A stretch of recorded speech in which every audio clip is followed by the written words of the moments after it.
Olá, amigos. Sejam bem-vindos ao estudo do Evangelho.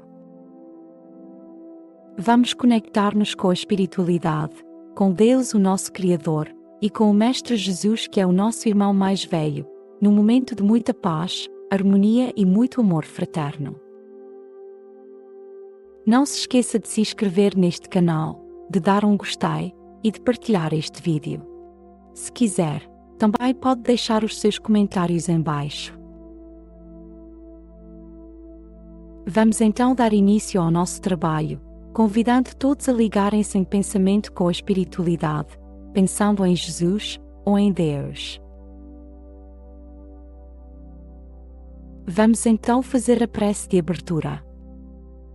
Pedimos a Deus permissão para que os benfeitores nos acompanhem no trabalho de hoje, que instruam e iluminem a todos aqueles que irão participar neste estudo do Evangelho. Que a vibração do Mestre Jesus possa ser sentida no coração de todos. Agradecemos a Deus e ao Mestre Jesus por mais esta oportunidade. Que assim seja.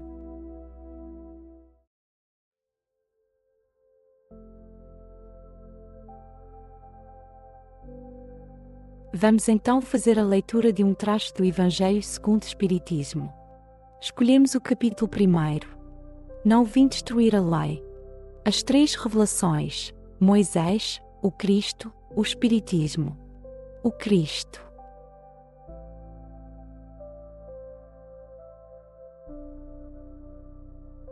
Jesus não veio destruir a lei, isto é, a lei de Deus. Veio cumpri-la, ou seja, desenvolvê-la, dar-lhe o verdadeiro sentido e adaptá-la ao grau de adiantamento dos homens. É por isso que se encontra, nessa lei, o princípio dos deveres para com Deus e para com o próximo, que constitui a base da sua doutrina. Quanto às leis de Moisés, propriamente ditas, ele, ao contrário, as modificou profundamente, quer na substância, quer na forma.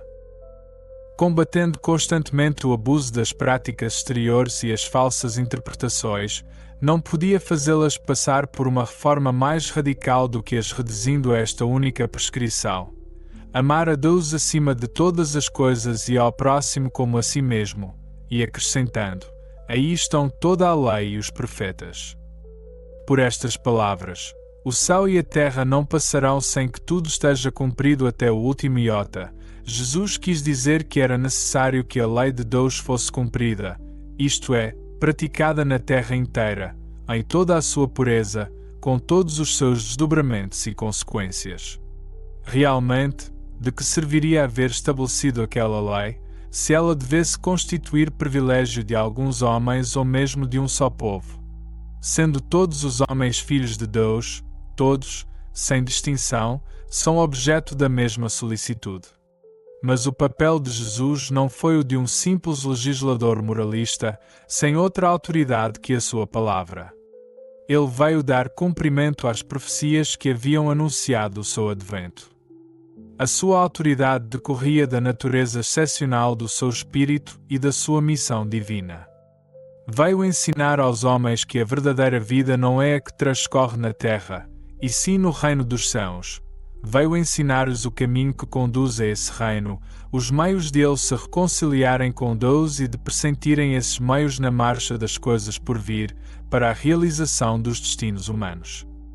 Entretanto, não disse tudo, limitando-se, a respeito de muitos pontos, a lançar o germe de verdades, que segundo ele próprio declarou, ainda não podiam ser compreendidas. Falou de tudo, mas em termos mais ou menos explícitos. Para apanhar o sentido oculto de certas palavras suas, era necessário que novas ideias e novos conhecimentos lhes trouxessem a chave, e essas ideias não podiam surgir antes que o espírito humano houvesse alcançado um certo grau de maturidade.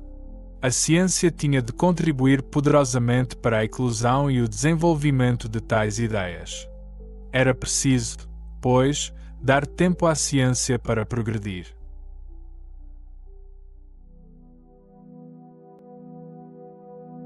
Comentário. O Evangelho de hoje aborda o Cristo, o nosso grande Mestre Jesus, que representa a segunda revelação divina. A primeira revelação foi Moisés e a terceira é o Espiritismo. Jesus é um espírito de muita luz, do mais alto nível evolutivo, um espírito puro. Deus confiou-lhe a governança do nosso planeta, e desde então ele tem exercido essa função com amor incondicional por todas as criaturas que aqui habitam. O planeta Terra passou por diversas fases evolutivas, e Jesus esteve presente em todas elas, governando para que tudo ocorresse conforme o esperado. Aqui habitaram inicialmente homens primitivos, os chamados homens das cavernas. Esses seres foram evoluindo na sua moralidade e intelectualidade, até ao ponto em que Jesus decidiu encarnar ele mesmo na Terra para servir de exemplo e mostrar o caminho que devemos seguir para nos tornarmos espíritos puros e alcançarmos a felicidade plena que ele já possuía. Jesus programou a sua encarnação por muito tempo, reduzido-se energeticamente. Isso porque habitamos um planeta muito material, com uma vibração densa, e ele, como espírito sutil, precisou de se adaptar. Ele encarnou, ensinou a todos nós e sofreu o que estava programado, pois sabia que essa era a melhor forma de eternizar todo o seu ensinamento. Ele conhecia o nosso potencial para chegarmos onde ele quer que estejamos, uma humanidade feliz e harmoniosa. Ele encarnou e ensinou tudo o que precisávamos para seguir esse caminho. Jesus não vai destruir a lei que o povo já seguia, a lei mosaica, que veio de Moisés. Pelo contrário, ele vai cumprir essa lei, desenvolvê-la e dar-lhe um verdadeiro sentido, para que as pessoas que não estavam a aplicar os ensinamentos corretamente pudessem realmente aprender e seguir o rumo certo.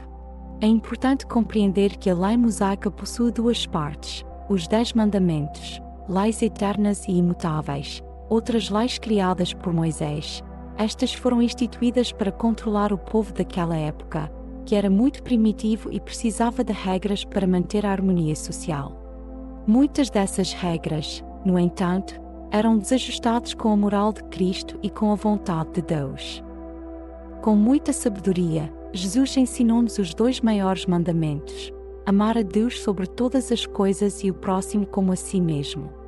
São esses 2 grandes mandamentos de Jesus que resumem todos os seus ensinamentos. Jesus ensinou através de diversas parábolas. Ele fez porque o povo daquela época era muito primitivo e não tinha a mesma inteligência que temos hoje para compreender as coisas que ele queria ensinar. Com muita cautela e sabedoria, ele ensinou de forma que todos pudessem compreender, de maneira mais ou menos clara. Alguns ainda não conseguiam compreender o sentido oculto de certas palavras, mas isso seria possível à medida que a humanidade tivesse desenvolvimento moral e intelectual. Por isso, o trecho diz que é preciso dar tempo à ciência para progredir. De lá para cá, toda a humanidade amadureceu muito e conseguimos compreender muito mais os ensinamentos de Jesus do que o povo daquela época. Jesus sempre soube do nosso potencial para sermos espíritos felizes e vai-nos cobrando isso há muito tempo. Precisamos agora fazer a nossa parte, colocando em prática todos os seus ensinamentos, principalmente os seus 2 maiores: amar a Deus sobre todas as coisas e ao próximo como a si mesmo. Dessa forma, estaremos a progredir na nossa caminhada evolutiva e a ajudar no desenvolvimento de toda a humanidade. Estar num planeta melhor, estar num planeta feliz, só depende de nós. Precisamos de colocar em prática todos esses ensinamentos. Em breve, viveremos num mundo totalmente harmonioso e amoroso, e poderemos continuar a caminhar como espíritos puros num caminho que não terá tantas dificuldades e problemas como os que enfrentamos aqui.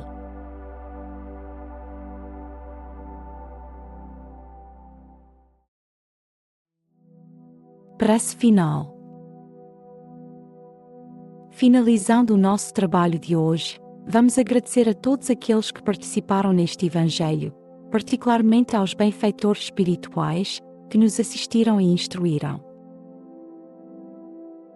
Pedimos ajuda para colocar em prática os ensinamentos aqui aprendidos por todos e que possamos sentir-nos fortificados na prática do bem e do amor ao próximo, tal como Jesus nos ensinou. Pedimos também ajuda para os nossos irmãos sofredores, especialmente os que estão em grande sofrimento, e o perdão para eles, e por qualquer falha que possamos ter cometido com eles. Pedimos ajuda para afastar os maus pensamentos e perseverança para não darmos abertura a nenhum espírito perturbador que queira nos induzir ao mal. Que Deus, o nosso Criador, o Mestre Jesus e a espiritualidade superior possam nos guiar no caminho do bem e nos envolvam no seu manto de muita luz e amor.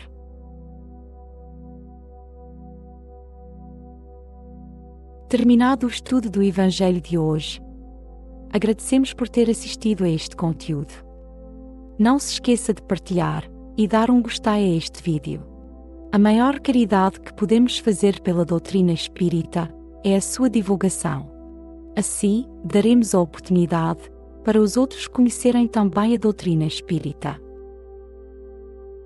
Muito obrigado, meus amigos, e até a próxima.